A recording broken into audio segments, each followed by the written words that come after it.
Hello everyone, and thank you for joining us for this first panel discussion as part of the Outdoor Dance Showcase 2022. My name is Irene Segura, and I lead on International Relations and Talent Development for Xtrax, a development organization for outdoor arts and one of the key partners behind the Outdoor Dance Showcase program. I am a white woman in my 30s, I have long dark hair, and today I'm wearing a light blue top and some golden earrings. I am very pleased to say that you are more than 100 people to have registered and be joining us online today. Before introducing the chair for today's panel discussion, I would like to run through a few practicalities to ensure you make the most of this experience. Please feel free to use the public chat on the right-hand side to say hello, who you are and where you are from. For access purposes, all of today's sessions will be live captioned and BSL interpreted. We strongly encourage you to ask the panelists questions.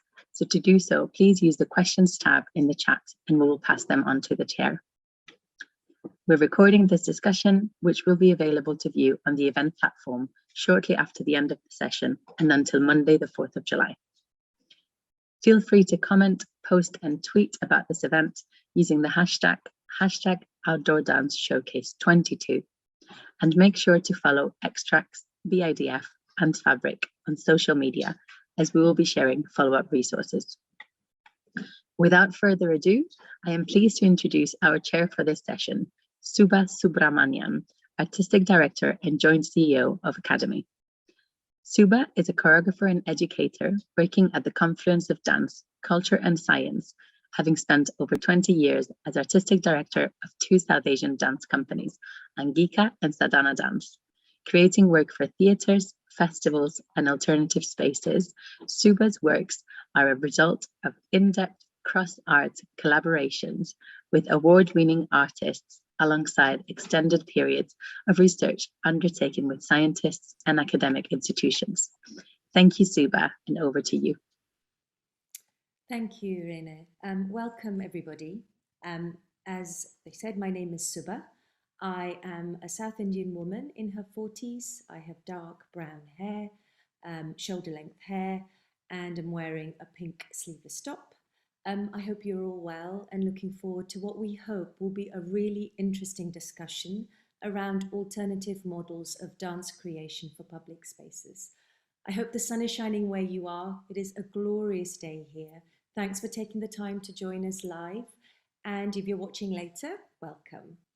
We have three really wonderful, knowledgeable panelists who know lots about making work and alternative models for dance creation in public spaces through their own practice and knowledge, and we will be hearing from them shortly. The plan is to introduce each of them in turn. They will each speak for about 10 minutes, and whilst you're listening, I encourage you to put your questions in the chat. And at the end of all three discussions, we will try and answer as many questions as possible during our discussion. So without further ado, instead of me talking, I'm going to introduce our very first speaker, Charlotte Spencer. Charlotte is a choreographer, teacher, curator, mentor, performer, and a London Contemporary Dance School graduate. She initiates all her projects for Charlotte Spencer Projects, and often works across art forms and in outdoor environmental contexts. Charlotte was a recipient of a Bonnie Bird Choreographic Development Award in 2020. Her work has been presented nationally and internationally with a wide variety of partners in lots of different kinds of spaces, and these include places like the Brighton Festival, Dance Umbrella, Sadler's Wells, The Place, Welcome Collection, Southeast Dance, Tramway Dance International Glasgow, Siobhan Davis Dance, Turner Contemporary, Festival DDD in Portugal, and Festival Plage de Danse in France. Charlotte, over to you. Hi, and it's really lovely to be here kind of virtually with you all today. As Suba said, I'm Charlotte Spencer. I'm a fair-skinned woman in my late 30s. I have long red and silver hair tied in a messy bun today, and I'm wearing a black top and a blue cardigan. Thank you so much for the introduction. Yes, I work as a choreographer and a dance artist. And for the past decade, my focus has been mostly on making work outdoors, although I've actually just returned to making a show for the theatre, so I guess it keeps on changing. I have made one-off performances for specific sites and outdoor performances that have toured. I've made work with professional and non-professional performers, and I think the starting place for my interest in making work outdoors was finding myself really keen to present work in the midst of life itself, not kind of separated off in the bubble of a theatre, but in parks, on beaches, in public spaces, in places where the space between performance and stage and life became quite blurry. I try to create live performance encounters that enter our bodies in ways that can shift our perspective of our experience of ourselves, our bodies, of our relationship with others, with place, and with our environment. And to do that, I started trying to make performances where audiences could encounter the work with their own bodies, where they could be both the performers and the audience at the same time. I must say I'm not a usual candidate for participatory performance. I'm quite shy and a bit hesitant in social situations, and indeed I may well not sign up for the kind of performances that I have been making. So there's a kind of irony there, I guess, and a slight conundrum. But I do think that probably that rather hesitant perspective has been quite useful in the creative process, and it has always been at the forefront of my considerations in the making of these works. How do we invite audiences in? How do we make an invitation that is welcoming, not exposing or humiliating for people who are unsure? With each project, I try to engage with the questions of the work, the inquiries of the work in all aspects of how the project is realised. And I will talk about a couple of those in a second. So this is not just the content of any one performance. It includes how we structure the creation, how we work with performers, how we build connections with audiences, partners and funders. And in the context of making outdoor performances, this has often led to making processes that are deeply embedded in the landscape, where there is a focus on working with the site rather than simply on it. Generally, this approach has required spending long durations in and with the place or places, taking time alone and with others to notice what is already there, to listen, to smell, to play, to open all of our senses to feel what a place is offering before we start making our own marks or imprints on it. The two most notable projects that I've worked on outdoors have been choreographic performances through headphones, Walking Stories and Is This a Wasteland? And I'm going to talk a little bit about both of those in just a second. With both of them, rather than sitting and watching, audiences create the performance themselves. They clamber around it, listening and responding, moving, figuring out how to be together and how to work together or not. Maybe the person who's helping with the technology could just start running the slideshow now. And this is just a collection of images that are from both of these works, Walking Stories and Is This a Wasteland? They're in no sort of particular order. They just give a kind of flavour, I guess, of the kinds of environments and the kind of nature of the performances, which hopefully is helpful as I continue talking us through. Hang on a second. So Walking Stories is a piece that is made for parks in cities. It's a performance through headphones. I made it in 2013 for groups of up to 20 people to do together at any one time. And the audiences, they hear music and soundscapes and instructions which tell them what to do and where to go. Gradually, they realise that they're not all hearing the same thing. So we start to build a series of interactions and between different groups within the piece. There's much I could say about it, but I'm going to try and keep it brief. The sort of very general basic premise of the work was to try and take choreographic performance outside of theatre settings and to invite audiences to spend an hour in a green space, navigating a landscape on their own and together. It's an invitation to slow down, to see your surroundings with fresh eyes and share in a collective experience. That work was made through this sort of wider expanded process of us, the collaborative team, also traveling, navigating a landscape over a sort of expanded period of time. So I felt that if I was going to ask my audience to take a journey, albeit a short one, through a landscape of a park space, that we, the makers of it, we also needed to be on a journey through a landscape so that we could figure out what it was to be doing that as a group of people. So we travelled by bicycle between different residencies on the south coast of England and across France. We cycled 3,000 kilometres together, we lived together, we worked together, we camped. And as we worked and travelled, we made walking stories. So all of the field recordings from the piece are taken from being on the road. And even though that sort of theoretically we could have sat in a studio and just made this piece on a computer, I do believe that the creation of the work and what got realised was different because we were in this journey ourselves. And then between 2014 and 2017, I made This a Wasteland. It's also a performance through headphones, this time created for these sort of large, vast, disused sites in cities. We first presented it in 2017 with Dance Umbrella, Dance International Glasgow with Tramway, and with an organisation in Corby in the Midlands, and then it was restaged in 2021. With Dance North in Scotland and Sadler's Wells. So we sort of, over time, worked on 5 different sites. This piece was made for up to 100 audience members and 6 performers.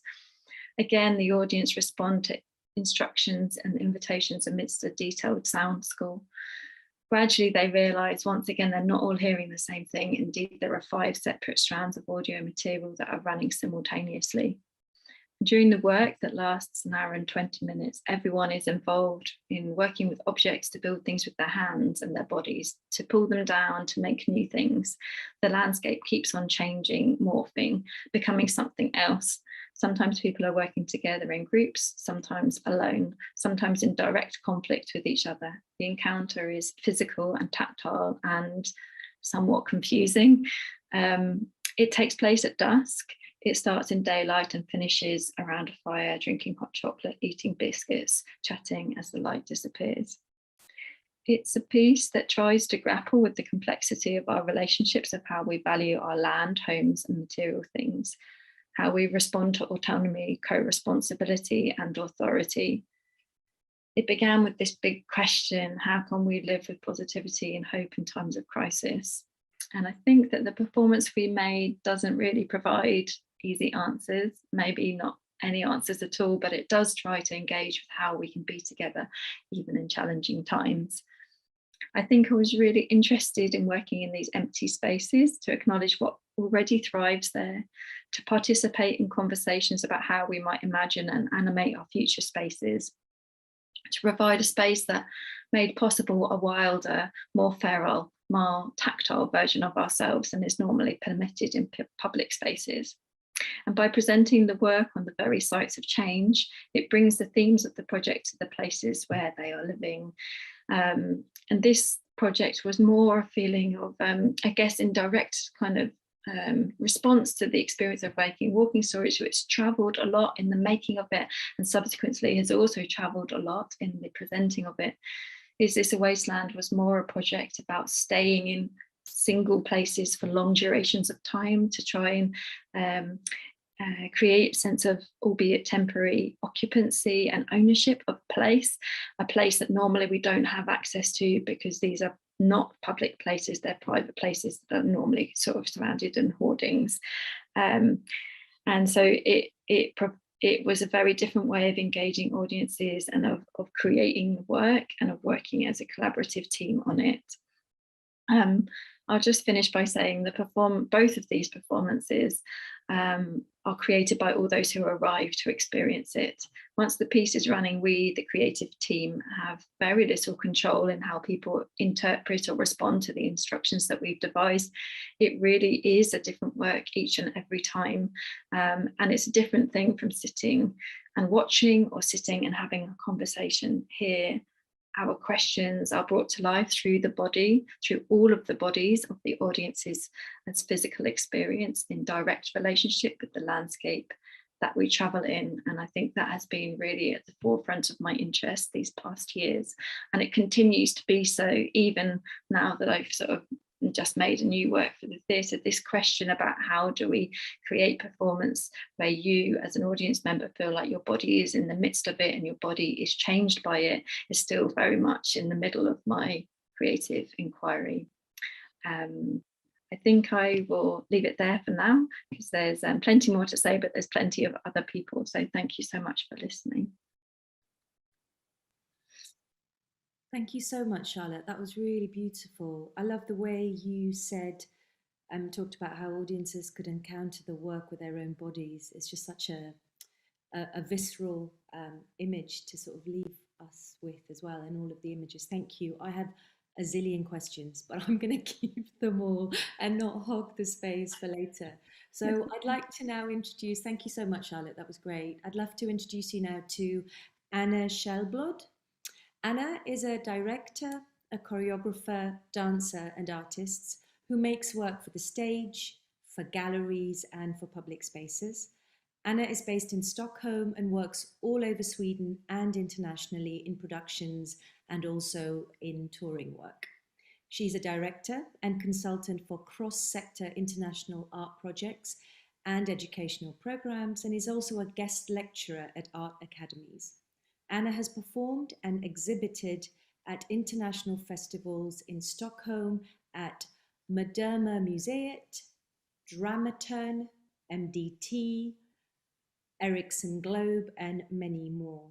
She has received support grants from the Swedish Arts Council, the Swedish Arts Grants Committee, Region Stockholm, and City of Stockholm, amongst many other funders. Anna, over to you. Hello, can you hear me? Yes? Yes. Yes, okay. Hello, everyone. I'm a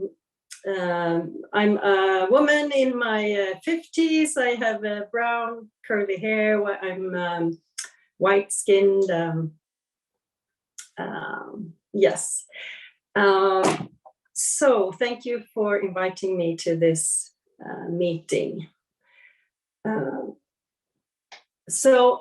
I also want to say that I work with a visual artist and sculptor, Helena Byström, who couldn't be here today. So, but I will get back to that. So I would like to start to talk about my why to work in an open space, or how I think about the place. For me, it's something to do with what I want to express, that place or a group of people, that professionals or amateurs or participators somehow, I believe or have a hunch that this could really develop the idea, or together with this place or these people could really get deeper into the idea or the question or the expression or the story that we somehow want to examine or explore.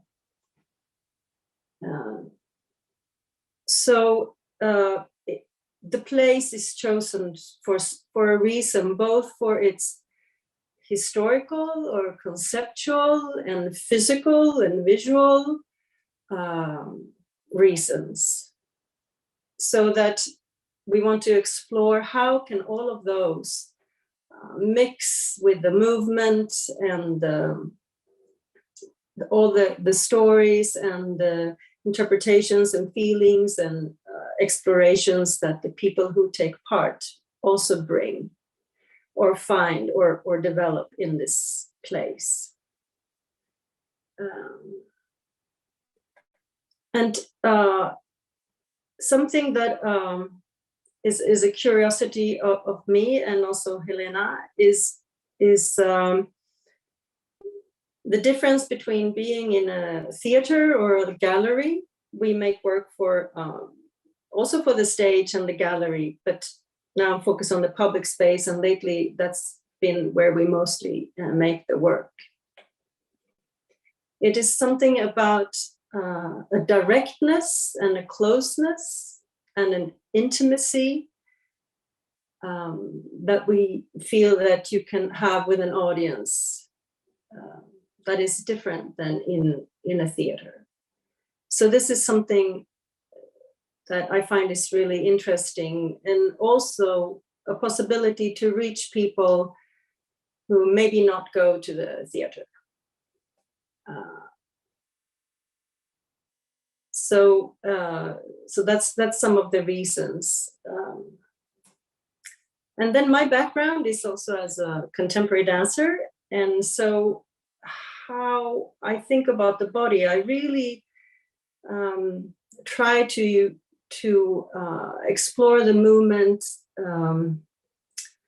in a way that you can use all your skills as a mover, what you have from your history through life, may it be dance training, may it be some other kind of physical activity, labor, or some interest you have, and that you have gained some skills and knowledge and expression from moving. And how can we work from that to have a really in detail sensitive expression from the physical, together with all the other things that are with that place or that situation or concept, and the metaphors that place or the movements can inspire to or be interpreted as. I also work with many times performances are announced, so there will be an audience that know that this is happening and come for because they saw that this is happening, but also audiences that didn't know this was going to happen. So I also think about how would the work be for them? How can that audience who didn't know this was going to take place, how can it be perceived for them, or how can what are the things that I want to look at when creating for a spontaneous audience. And some of the themes I work with is it's the feminist, it's, you could call it a feminist work, and but it's also existential, and somehow those seems to go together, I feel. One work that we are touring now is called City Horses, and we have been touring. We just were in Prague. We are going to Berlin, and we're touring around Europe this summer. It's a group of women moving like a flock of wild horses through the city. And the background for this was, I do this with Helena Byström, was that we were walking around in our cities and saw the statues of kings on horses, and this public historical art as a dominance of the public art. And still we were looking for the representation of women and female bodies in this public space, and the ones we saw were mostly naked and laying down and kind of more passive bodied language, and we thought something was missing. And we wanted to add another story and another experience to the public space. So this performance, City Horses, is challenging that male dominance in the public space. And please look at our website, cityhorses.se, for films and photos and more information about that. But that's an example of how movement, how we use the movement and the choreography together with the what's there already, and use the historical layers, the conceptual layers that are there, where we put the choreography, or where we mix in the movement and the choreography in a space. We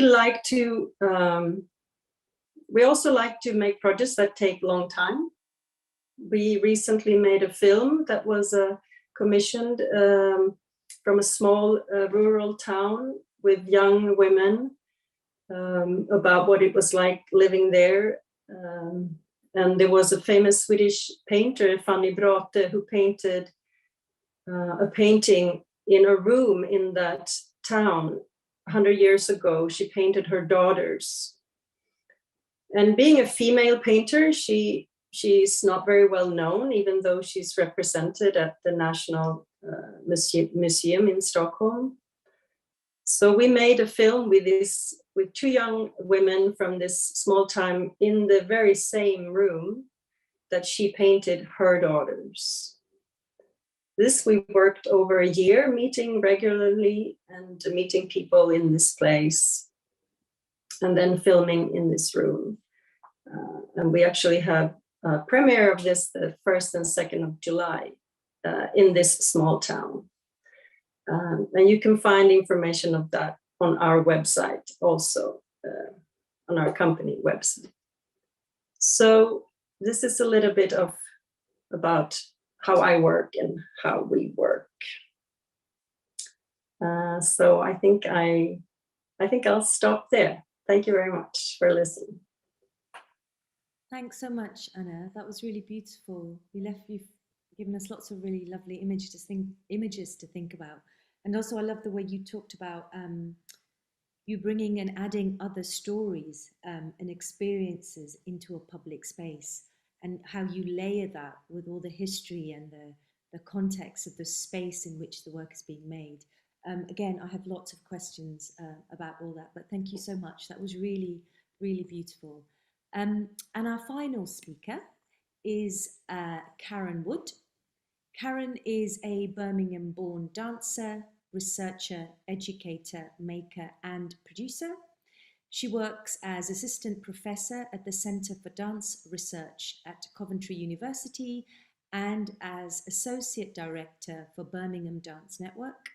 Her practice and research focuses on dance as a cultural practice and what it offers society today. Her latest research investigates the working conditions of freelance dance artists. Over to you, Karen. Thank you, Suba. Hello, everybody. Lovely to be here today. My visual description is I'm a white middle-aged woman with curly blonde hair, black rimmed glasses, wearing a blue dress today with matching blue earrings, and I have a white background. So I am going to speak to you today about the Vibes project. So myself and a team of my colleagues at the Centre for Dance Research at Coventry University, who are Jonathan Burrows, Rosie Lee and Scott de la Hunter, have been involved with the Vibes project, which is a Over, actually, I mustn't forget Over. He's the sound composer that worked with us as well as on this part of the project. The Vibes project is funded by Creative Europe. It's a collaboration project, and Orb, who are a company based in Paris, Unfortunately, Xavier from Orb was going to be with us today, but he's in transit on his way to present Vibes at another festival in Prague. So Orb are a digital creation organisation, and the other partners within the project are Bassano del Grappa in Italy, ICK in the Netherlands, and Hellonic, who are in Finland. And this project started in 2020 and it finishes later this year. Vibes started as a mobile application. It started at the Dance-a-thon in 2018.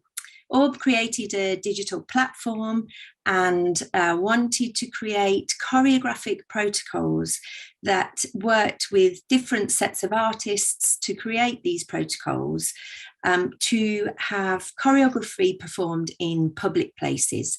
So participation from the public and in public places. The first two protocols were created in 2019, and then they were able to develop the project further with other protocols being created once the Creative Europe funding was awarded.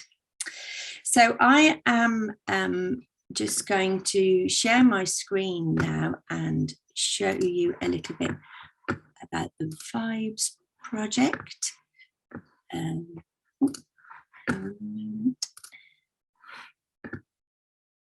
Share my screen.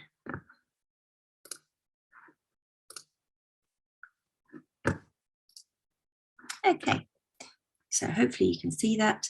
So that's the first slide that has the address on for Vibes in Paris. That's Orb's address. The Vibes experience is an open choreographic and music experience. So it's an audio and choreographic performance where participants wear headphones and listen to an audio guidance from a choreographer. And the goal is to create a connected dance within a public space. So these are the different protocols that's available at the moment through the Vibes project. So this protocol was the first, and it's a contact and meeting experience through dance, and that was created in Paris. Vibes 2 is an engagement of the body in a tribal dance. It's a fusion of crump and an arcade game, and that was created in Paris. Vibes 3 is a dialogue between bodies, architecture and urban vibrations, created in Italy. Vibes 4 is a choreographic and sonic game created in the Netherlands. And Vibes 5 was created in Coventry, and this is a somatic journey to reconnect with the world. And we now have Vibes 6 that was created in Paris also. So I will just stop sharing my screen for that. There is also a video on the Vibes website that will be hopefully shared in the chat. If that can be popped in there, that would be great. So for the creation team from Coventry, some of these protocols are more playful than others, and others are more thought-provoking, and we wanted people to have a different experience with the city and with each other. So a very kind of subtle, the technology would be subtly present within that experience. And we were interested in bringing awareness to our own bodies in a public space, and we've heard this from the other speakers as well as an awareness of the space, and to be able to bring a different perspective to maybe seeing the city differently, or seeing a public place like a park differently to what we might do if we just might normally walk through or experience it in whatever way we are used to. We were also interested in patterns and how we create patterns knowingly and unknowingly. So these are the kind of creative ideas that we worked with as a team to create our protocol. The Vibes project is now going to different festivals throughout Europe over this summer, and hopefully will continue. And Vibes 5 showed at the International Festival on Sunday just gone. So that's a little bit about the Vibes project, and that's me. Thank you. Thanks, Karen. That was great. So lovely to see so many different iterations within so many different spaces. And this idea that there are lots and lots of bodies doing the same thing at the same time. And you talk really beautifully about synchronizing the bodies, but in different spaces. Yeah, no, really beautiful. Thank you so much. Thank you, so Suba. this is your chance, audiences, to put your questions in the chat, and for us to try and I'll try and pick up as many of them as possible and offer them to Anna, Karen and Charlotte. But I just thought if I could have Anna, Karen and Charlotte, I thought I'd start with the questions, if that's all right. So for all three of you, really, you all talk so wonderfully about a physical body experience in a space. But I'd be really interested to know how do you decide which space? How do you decide where you want these audiences to experience? And it would be just really lovely to hear about those, a little bit about the choice of public spaces and how that comes about, even before, or whether it comes about alongside your audiences and what you want them to experience. Charlotte, if you don't mind me coming to you first, that'd be great. Yeah, sure. Yeah, I was just thinking about how do I choose the spaces. I think with walking stories, I mean, obviously sometimes I'm commissioned to make works and I'm kind of given a site, and that's a very different sort of endeavour in a way. But the projects that I've spoken about today, I think with walking stories, I was really interested in something similar to what Karen was talking about. How can we sort of engage with or encounter a space that we might be very familiar with, but with sort of fresh eyes, or experience it in a new way? And so I was interested in this notion of going for a walk in the park, like to get a breath of fresh air, to change your, like I think many people do it just partly for exercise, but also just to get a change of scene on their day. And for me, I noticed that if I go for a walk, it's often when I have the clearest thoughts. There's something about the regular rhythm of walking, either with a friend or on my own, where sort of it might be literally if I'm with a friend and differently if I'm on my own, but like the sort of chatter at the beginning kind of after sort of 10 minutes or so kind of peters out, and then maybe there's a period of silence, and then a different kind of conversation is made possible through this sort of spaciousness. So I was interested in how can we create a choreographic work that invites you into that kind of a world, and this is why we put this time frame of it. It's 1 hour long, the sort of duration that you might go for a walk, but obviously with quite a different kind of premise and invitation. And I think I was really aware before I'd made that work of audio pieces that had been made before, but often with that they were something that you would just do on your own. You'd put on the headphones and you go off and explore a place or take a walk down a particular route on your own, a lone investigation. And this felt really important to me as a group experience. And I think that's also where my background in dancing and choreography kind of was part of it, that this is something that we do collectively and that we experience collectively. And a little bit similar to what Anna was saying, I was also interested in the relationship between the sort of intentional and the spontaneous audience, and how visible or not visible this work is. So when 20 people walk together with headphones on, other park users will notice that as being like an entity. We also worked quite a lot with geometry and pattern and our kind of feeling about pattern. There's something about 20 people walking together that also makes you makes you not feel exposed if you're within that 20, and maybe you would not be so confident to do some of the invitations, if you were like just with 3 people, you might get more of a feeling of like, what are they doing? Whereas 20 people say, oh, there's something going on that we don't understand, but this is kind of interesting. And also I think it's at other points in the work, people really separate and they go off on their own journey. And so in that sense, it becomes really invisible as a thing. People, it's not unusual for us to see people in a park with headphones on, sitting maybe on a bench and contemplating something. So some things are very, very minimal and you almost don't see it, it disappears, and other things give a presence of this work. And I think a park space kind of invites that. And then I think in quite contrast to it is this wasteland was, actually through the process of doing this cycling that I was talking about, this is where the beginnings of Is This a Wasteland came from, because we cycled from city centre out through kind of the edgelands of cities, through liminal spaces and into the next place. And if you're on a motorway or on a train, even if you see from the train those sorts of spaces, you don't ever stop there, you don't feel them with your kind of fleshiness.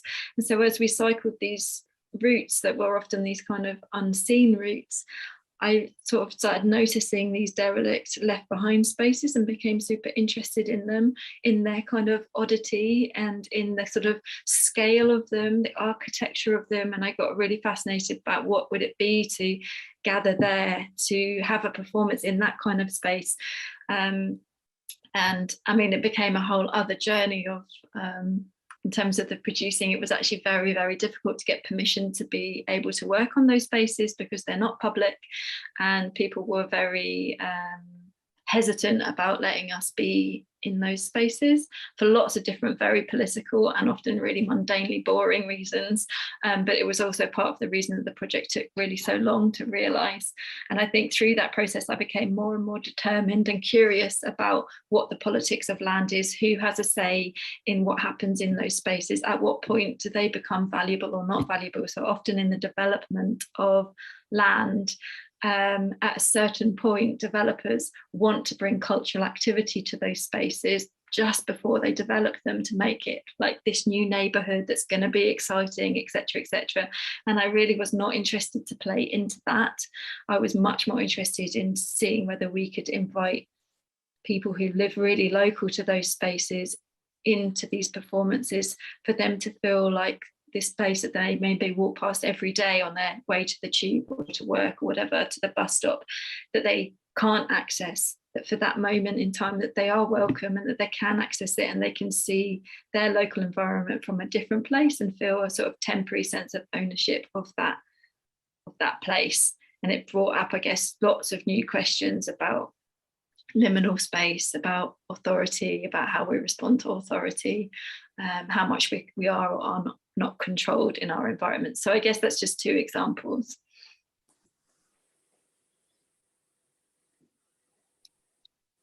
I think you're muted, Suba. Sorry, thanks, Charlotte. You missed all the thank yous. Thank you. Anna.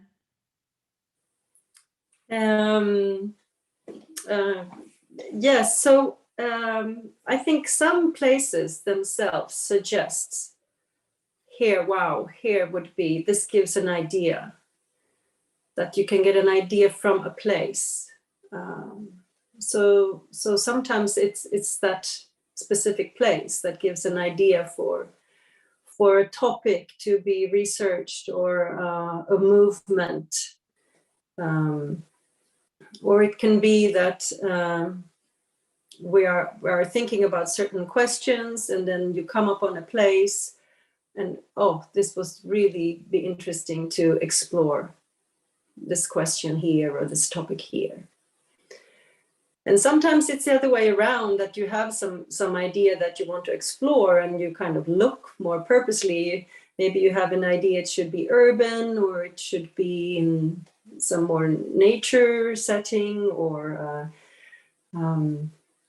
yeah, so you're more actively looking for a suitable place. And of course, then first you go for what's either of those two ways has mostly you go for, like I did a performance last year at climbing down rocks down into the ocean, and then the performance continued in the ocean. And of course, you first wanted to go to a very wild place, but then you have to think of audience accessibility. And so we had to sort of moderate where could we find the wildest place, but also made it possible for people to get there. It's kind of boring, but very practical and also important question to deal with. And sometimes, for instance, with commissions, I take time to research that place because it was suggested from somebody else. It takes a little bit more time maybe to see how can I connect to that place, what is some of my concerns or themes or things or something in that place that resonates in me that is interesting to start to develop from.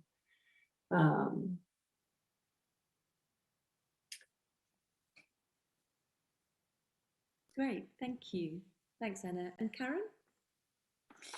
Yeah, I suppose that's different actually for the Vibes project, because we don't know what place it might be in, but we start from the premise of thinking that it will be in a city square or a city park, or so we're not so kind of site specific, but obviously we know that it's going to end up somewhere probably in the middle of a city or in those spaces. And inclusivity actually was really important to us in that, through the language that we used within the score, and also thinking about, well, where is it going to be, and how are people going to be able to access this experience. So that those were real drivers for us in thinking about the possible spaces that this could be in, but also really important in that creation process as well. And Charlotte was talking about the intentional and spontaneous audience, and I think that's really important as well, because when this work has taken place, so people, depending on where it's presented, people might, or have registered and come along and know the kind of experience that they're going to have. But actually, what it also creates is that spontaneous audience, that people stop and look and see what's happening and can join in if they want to, or come back and join in. So while we were creating that, we were thinking about those things of, what if somebody happens upon it, how will they join in, and what kind of space, and where are they going to come from, and what those were things that those were our considerations while we were creating. Brilliant. Actually, just drawing from what all of you were saying, there's a question on the chat here from Dan from Artreach. His question is, what strategies can we use to break down barriers and encourage less engaged and confident audiences to take part in such highly participatory work? And I think all of you sort of touched upon that, but it'd be really interesting to hear your perspectives on what those strategies might be to engage those people who wouldn't normally. And I know you've talked about sort of spontaneous and sort of audiences who know it's happening, but it'd be really interesting to hear some of those strategies. If we maybe start with you, Anna?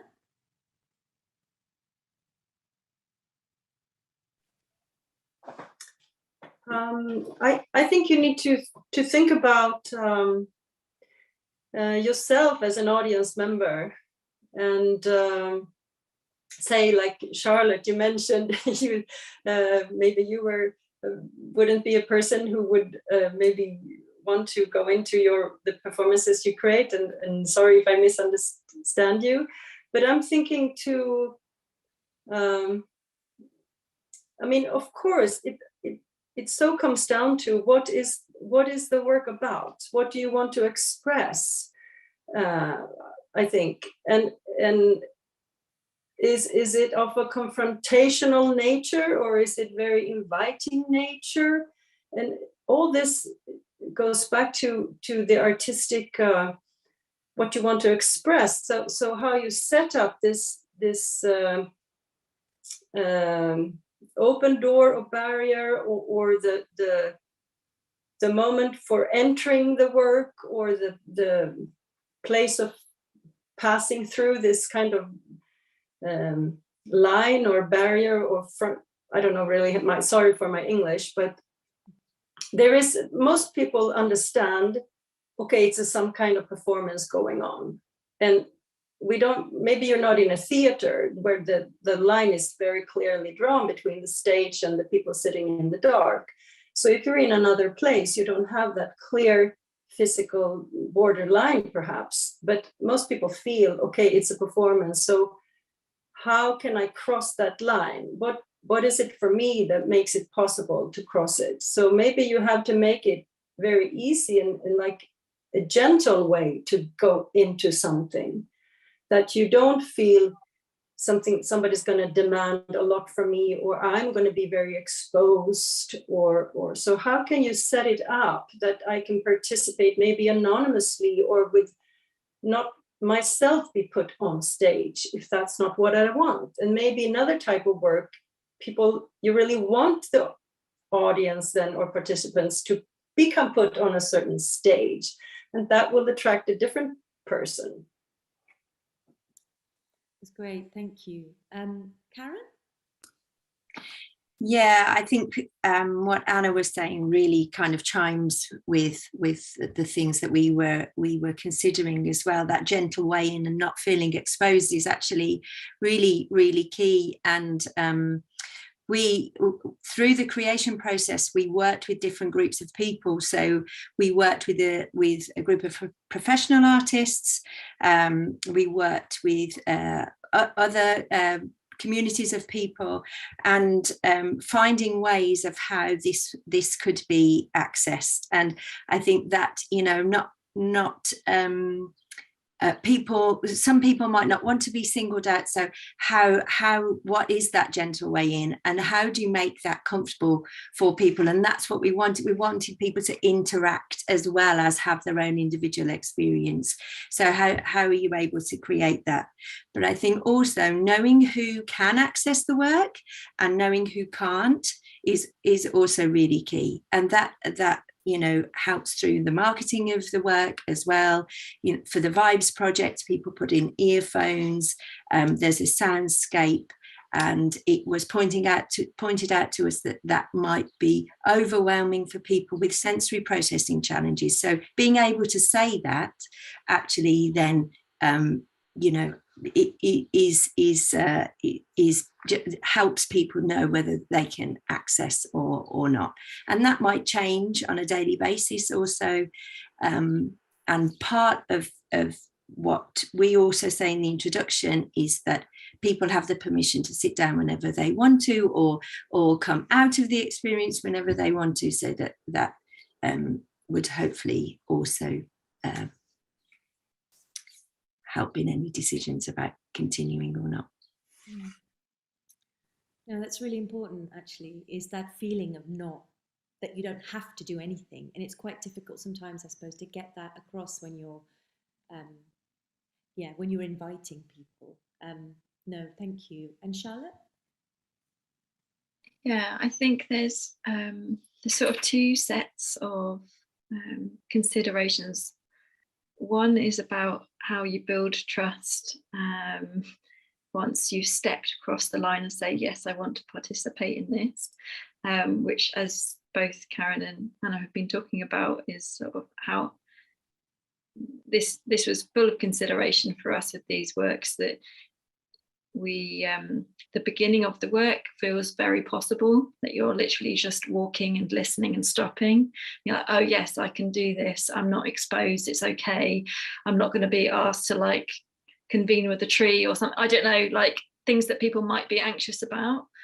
We actually didn't use the word dance, I don't think, in any marketing material, so that there wasn't this feeling of like, oh, what am I going to be asked to do in a park or this place where other people might be watching.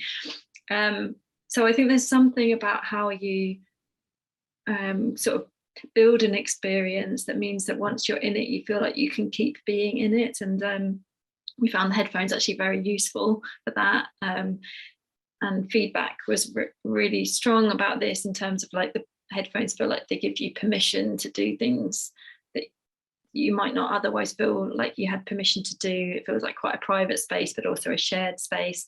You don't have to talk to anybody else because you're in this sort of little bubble. And in terms of access, I think this is also really relevant, that I think we got better at it, but even people that were deaf and hard of hearing did engage with these works, and I found ways to manage that. And a lot of it would be about speaking with people before the experience began, so because actually there's lots to see as well as lots to hear, so there are ways of being with the work if you know what's coming, that kind of can give space for that. But then there's this whole other sort of set of questions and strategy, which I think the questioner was asking about how you get people to step over the line in the first place. And with these works that I made, I think there is a big commitment. It's not something that where you can watch as a passers-by, but you won't have that much information. We're for the audience members who have a full experience, we're really inviting them to commit some of their time, to stay for the hour or for the hour and 20. Of course you can leave, but it's not something you can kind of dip in and out of partway through. It's something that you kind of arrange to come to and that you make that commitment to. And what we found was that word of mouth is probably the kind of strongest selling tool. Dance historically, in terms of in theatres and so on, is often kind of presented one night, like I say, the one night wonder, like that it's like you're in one night and then you move on and move on and move on. We don't have a tradition of long runs really, particularly within kind of experimental dance. And I really pushed for something different, particularly with walking stories, but actually with both shows, where we tried to get programming that was with walking stories several times in a day, maybe over several days if it was a festival context. And with Dance Umbrella, for example, which we presented walking stories in 2015, I had this ambition to be very present in the festival, across the festival. So I sort of approached Emma Gladstone, the then artistic director, about what would it be to like try and be present nearly every day of the festival. So actually we were in 4 different parks across London, in actually local neighbourhoods rather than in central London. So sort of one in each sort of corner of the city. And we were on every day of the festival, 15 days, 35 shows. And there was more a feeling of like, where is it on, not when is it on.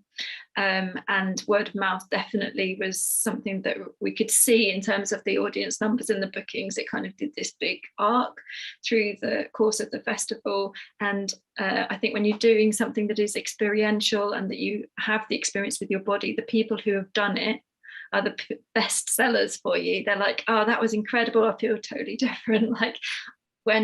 Can my friend come tomorrow? And that is exactly what happened. And with Is This a Wasteland, we kind of did it. I guess I sort of learned from that experience, and then I guess it was a bit of a different, it was slightly different in that it's not something that tours so much, but we are very present in each of the locations that we're working on for a sort of considerable period of time. When we were making the work, we were mostly in Corby, and Corby sort of historically has sort of low engagement in the arts, and people don't know so much about dance and tend that sort of our audience numbers are lower. And we were there in the centre of their town in this site that used to be technical college that had then been kind of knocked down and been left empty for many years. We were between the cinema and the job centre in the centre of their town for like more than a month, 5 weeks, there every day. So people would just come past and ask us what we were doing. We became very familiar to their landscape. They all had their own history and stories in relation to that site that they cared about. And we were really worried about audience numbers, but they were fantastic there. And I think it's because people had seen us and spoken to us that we'd, you know, the teenagers that worked in the cinema came, the people from the job centre came, the people that worked in the office across the road came, and then they came back the next night with their friends and their family. So it was a kind of gradual building of a feeling of presence that built our audience. Great, thank you. Actually, I know that both Karen and Charlotte have talked about this, but we've got a question from Maggie from Xtrax. She says it's really interesting to hear several audio headphone projects explained. Does this create a sense of detachment between audience members, do you think? And perhaps a barrier for the onlookers? So if you walk into a space and there are people with headphones on, they're in it. And if you're not in it, is that a barrier for engagement? Karen, maybe if we start with you. I don't think it's a barrier. It's certainly not a barrier for the people taking part, because I think they know they're part of something anyway. So I don't think that it would be a barrier in that sense. I think when you're looking on, I'm thinking about just this Sunday actually in the middle of Birmingham, and seeing kind of a crowd of people that gathered, watching a group of people and not really knowing what they were doing, and the audience didn't know what they were doing. So there's something really beautiful in those moments, I think. So and I would like to think that it might encourage people to come back and to try it. So yeah, because there's a curiosity about, you know, what is it that they're hearing and what's making them move that way, maybe.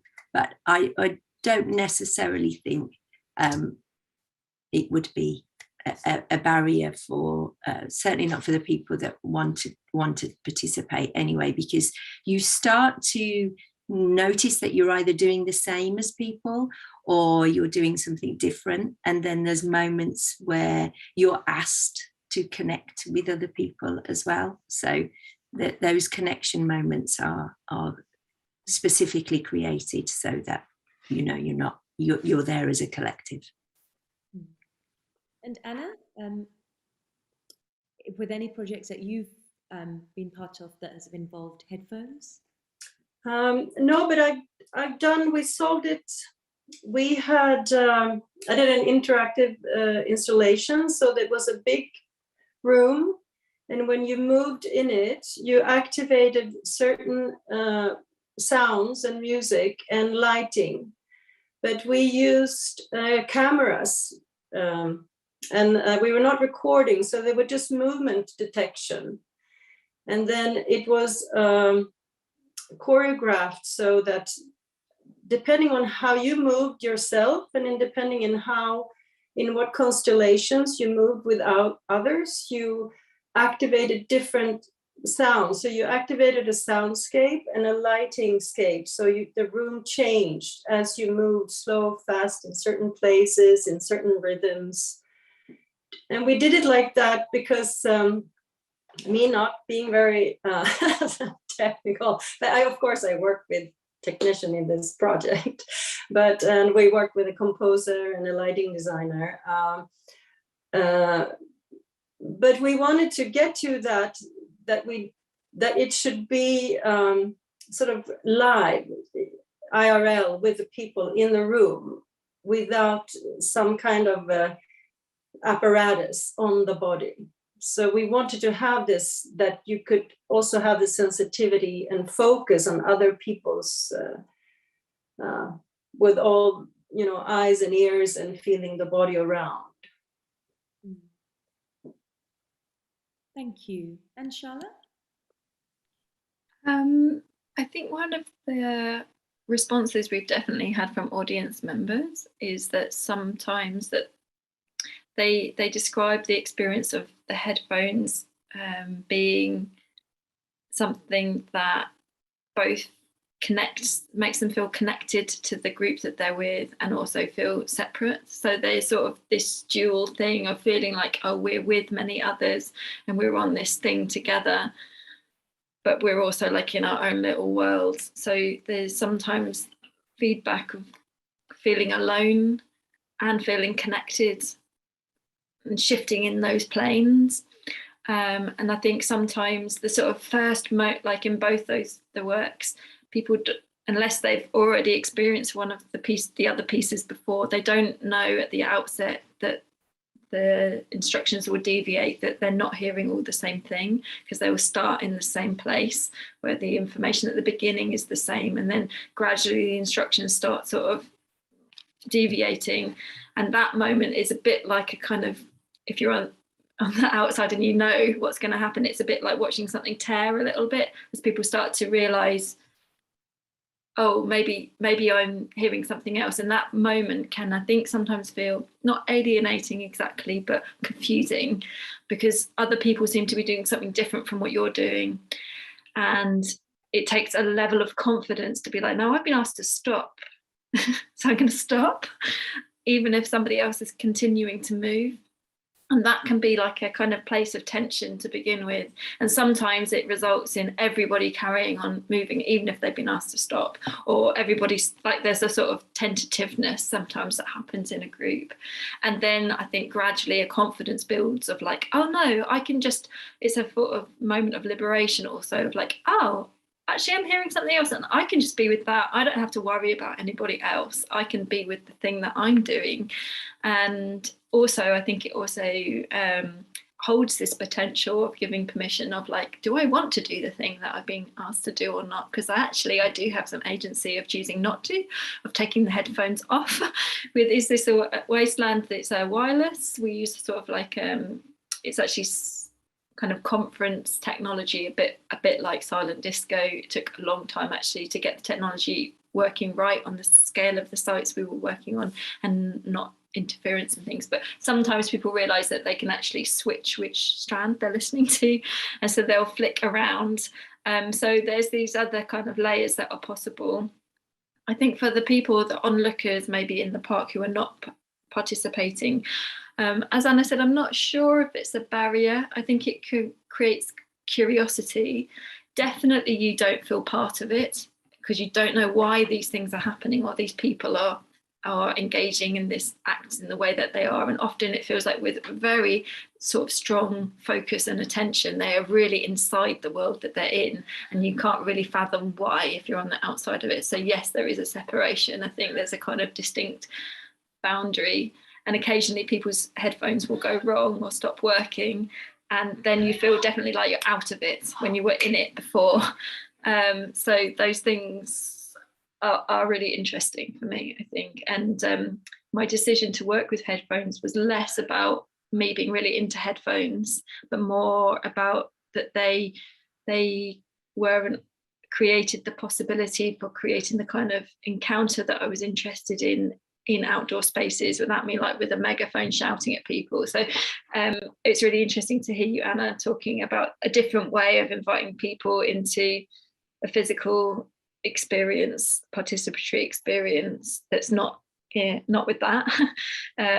Because it wasn't that I was just interested in working with headphones. It was more like they were a means for me to be able to realize the artistic desires that I had. Great, thank you. There's a question here, and the question says they'd be really interested to hear what we think or we see as developments and trends in outdoor dance at the moment. Has the pandemic affected our desire to be together in public spaces? So I remember having this conversation with someone the other day, and someone just said, no, people want to be outdoors, people want to be together, we're desperate to be together. We want reasons to go out there, we want reasons to see art, we want reasons to experience things in a collective, a collaborative way. And that's the sense that I know I'm getting. And I was part of a project just last week where there were 600 people who volunteered to turn up to an outdoor space to be part of something collective. And this notion of being together and being collective, I know it was large numbers, but for me, there was a real joyous celebration of that at the end of the whole process of being together and watching and being part of something. And it was participatory. So I suppose from me, in my perspective, it's the joy of it and the lack of that being together and sharing an experience, especially in a public space that is outdoors, that is not in a conventional theatre, feels really immediate, necessary. And that's been my experience. But it'd be lovely to hear from all of you how that is in terms of the work you make, and for you as artists, and the kind of shifts and patterns and trends that you think have developed over the last sort of few years. Should we start with you, Karen? Yeah, I think there's definitely that the the shift to creating or having work that is presentable outdoors, because people are certainly more comfortable coming to things outdoors, I think. And I think that it just feels like that's going to continue for a while, because there's still, the underlying concerns with, particularly with different kind of groups of people, that I think, that just feels more comfortable and less risky in being able to come and see things outdoors. So, and the more that is presented outdoors, I think that it is encouraging people to come out to see more as well. I was just going to mention about the Vibes project here, because this was, we found out, so the funding was applied for in 2019, and we found out in 2020 it was awarded while we were in the first phase of the pandemic. So then we were like, well, how do we make something then now where we can't touch each other? Because of course that was that at that time, that was what was really prevalent in what we were doing. And also we had our composer who it was in Vancouver, so we had to create online together over what should have been, creation periods where we spent weeks together. It ended up being this very disjointed creation, but we got there eventually. But there was that other kind of consideration in that, well, do we encourage people to touch each other? How close do we want people to go? How far should we go? I mean, one of the plus points was we were creating something that was outdoors. Maybe that will be okay, but we didn't know where that was going at that point. So I just think now where we're at, while we're hopefully coming through the other end, there seems to be this comfortability with being outdoors, and that seems to be a kind of trend that's happening at the moment, is that people are presenting more and more and making work for the outdoor spaces. Brilliant. Thanks, Karen. And Charlotte? Yeah, so I think we realised that both Walking Stories and Is This a Wasteland were kind of naturally quite socially distanced and COVID safe work, so that was having to do much to change them. There was lots of questions that we had with Is This a Wasteland, where lots of materials are being handled about whether that was a potential risk or not. And actually the audience members and the performers all wear gloves anyways, because some of the objects are quite rough. And so we just bought another whole set, like another 100 pairs of gloves, so we could have one set that were being used one night and then another set that were, so that this on the second night that we could alternate them, basically, so that we just did things like that. But we realized how much these two shows were already kind of suitable and set up for following the pandemic. Is This a Wasteland was meant to be restaged in 2020. Obviously that didn't happen. And when we came to restaging the work eventually in September 2021, it was a very profound and powerful moment for lots of the audience members and also the collaborative team, because it was for many people the first thing that they'd come to. And the experience of, I mean, in terms of audience numbers, this work is for up to 100 audience. So in a theatre, 100 is not a lot, but in terms of like a live interactive experience, participatory work with 100 people, it feels like a lot.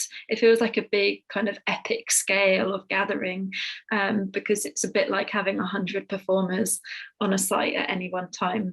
And lots of people spoke to us afterwards about how moving that was. And I actually have just I've brought a couple of comments cards people filled in after the shows in London, and I might just read a couple of them because I think they just speak the things that we were already feeling. This one says, an achingly, overwhelmingly beautiful experience to be doing something together after such a long time of apartness, and to feel my individual part within that wider endeavour was powerful. I'm leaving shifted a little bit more part of the whole. And another one, so needed after 18 months of being locked away, separated, scared. And for us in London to enjoy each other, our differences, our off-grid spaces, our community, and making choices together. And then to sit around the fire drinking hot chocolate as the sun set. It doesn't get much better than this. Tonight has been definitely the highlight of my summer. And a final one, I came here full of reservations and I'm leaving so pleasantly surprised. I've been suffering from anxiety all week, and this show has been a wonderful tonic, a breath of fresh air. So I think there was lots of people who were quite anxious, the team included, were really quite anxious about how we deliver this work safely, how we deliver the work safely for each other as well. There was a lot of kind of tentativeness and a lot of figuring out of how do we be together again after not being together and not having to work together in this way. And it was a beautiful experience with audiences, I must say. Brilliant. Thank you, Charlotte. It's really lovely comments. In fact, I was going to ask people to sort of finish with any audience reactions or comments. And I don't know, Anna, if you want to finish with an audience reaction or a comment that you've experienced. We've got 5 minutes left, and I just want to give a couple of minutes to Xtrax to wrap up. But yeah, it'd be lovely to hear from you as well, Anna.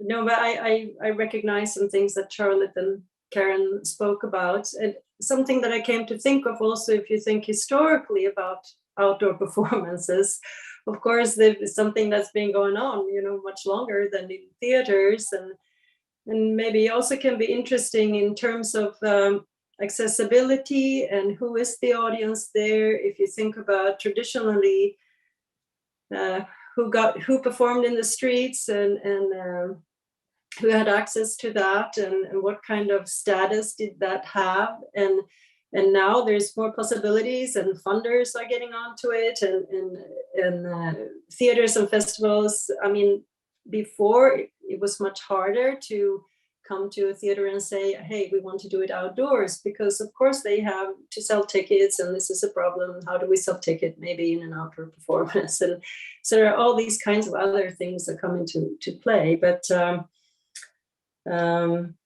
yeah, so also makes me think of also the reason why you want to be outdoors, or why you want to be there, besides that it's you need it because it's a pandemic, or we found this joyful way of meeting, but is there how it connects to your artistic, what you want to explore. I think that is really a source and a foundation. Brilliant. Thank you so much. I just want to say a huge thank you, Karen, Charlotte, and Anna, for just sharing so much with us and being so thoughtful and generous with what you've shared with us. And it just made me want to run out and see everything that you three have just spoken about. You've just described it so vividly and so beautifully. So thank you so much. It's been really wonderfully joyous to listen to you, all three of you. So yeah, I just want to say a huge thank you and pass you over to George, who's going to sum up and say goodbye from Xtrax. Thank you. Thank you, Suba, and thank you everyone for attending this session, and to all of our panelists and our brilliant chair for hosting. So the online program for the Outdoor Dance Showcase 2022 continues on Swapcard until later today. You now have some free time for networking before the next session, which kicks off at 2 p.m. UK time. So as a reminder, here's some useful information for using Swapcard during this interim section. So remember that you can access Swapcard on your browser, and I'd also recommend that you download the app, especially for those of you who will be attending the in-person program on Friday. Now is the time to use the app to browse through the platform, looking at attendees' profiles as well as company profiles in the exhibitor hall. So as we said earlier, think of this as a virtual version of a conference where everyone sets up their own tables. Just this time, all of the information is there at the click of a button. On these profile pages, you can reach out directly to the companies or the individuals and start a conversation directly with them, which we would absolutely encourage you to do. The details of the program, the full program for today, can be found right here on Swapcard under the programs tab in the main menu. And if you need any support navigating the platform, please use the contact the app support team by clicking on your profile picture in the top right corner of your Swapcard webpage. And as I said earlier, the next event will be happening at 2 p.m. UK time right here on Swapcard, and this is the artist pitching session. So we're going to see a selection of 9 artists presenting new projects which are available for touring. The session will start hopefully bang on 2 p.m. this time. Apologies for that delay at the beginning of this session. And it will start with a video that's been pre-made, which will be introduced as part of the video. We'll then go into all of the 9 pitching artists with a short closing section live streamed at the end. And for those traveling to the in-person session this afternoon or tomorrow, we'll see you at 6 p.m. tomorrow in the Rep in Birmingham for some drinks. So once again, thank you to all of our listeners for tuning in and for our wonderful speakers and panelists. And we hope to see you all shortly for the next sessions this afternoon. Thank you very much.